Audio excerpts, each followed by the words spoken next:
everybody. Hope you're having the best day of your life. And if you woke up in America this morning, congratulations. I believe you to be the 1% of all time. Can you imagine? You're a parent and you get a call that your adult child has been shot 7 times in the back by a police officer. You immediately are just shocked. Your whole world's been turned upside down. You find out he's still alive, he hasn't died. You fall to your knees and you ask God, please, Lord Jesus, please save my son. Please save my son. Please, Lord Jesus, please let my son live. Please don't let him die. Please give the doctors and nurses wisdom and discernment and guidance. Show him what to do and what not to do, Lord. Please give my son the strength that he needs, Lord Jesus. Please save him. And then the phone rings. And it's Reverend Al Sharpton. And he's there to let you know that you have his political support. And he's inviting you to an event so that you can come and speak.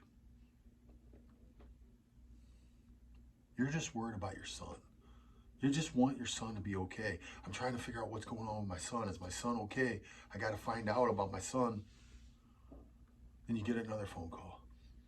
And it's a lawyer letting you know that you can sue these people and you're going to get money for this. And, you're going to be, this is an injustice and this is racial injustice. And you just want your son to be okay. You're just praying, Lord, please let my son be okay. Please let my son be okay. Right? That's what I'd be doing. I'd be on my knees. And then all of a sudden you get calls from BLM activists. And they're letting you know that you got their support and they're already there protesting and they're going to be protesting. They're sending people in from everywhere to protest and protest this racial injustice and all this crazy stuff that just happened to your son.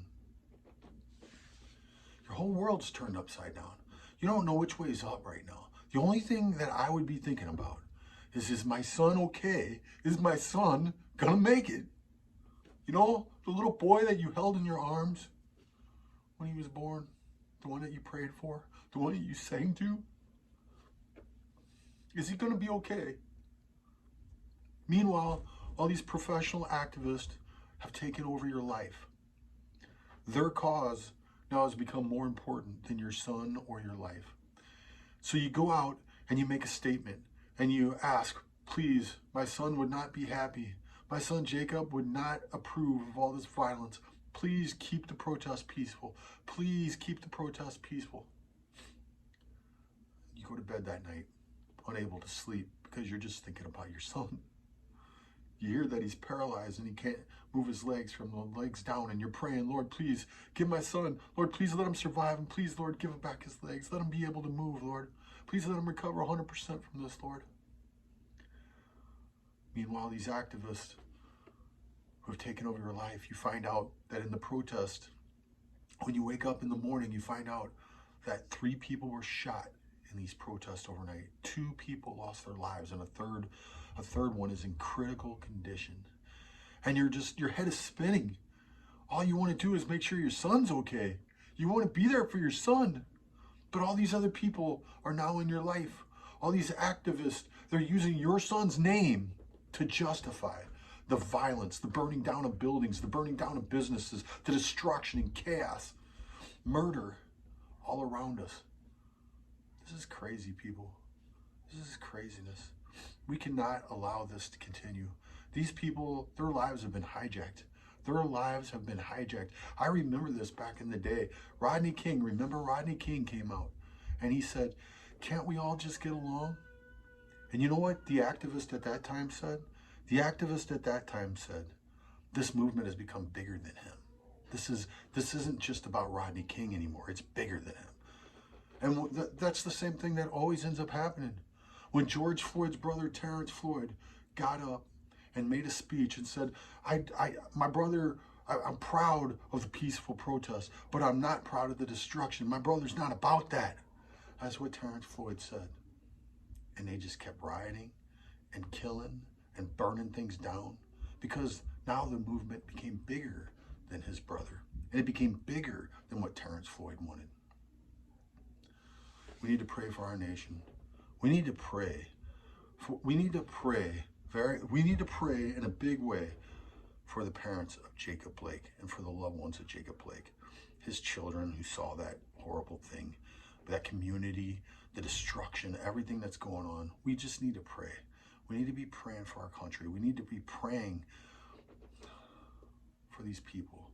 Pray for Jacob Blake. Pray that he recovers 100%.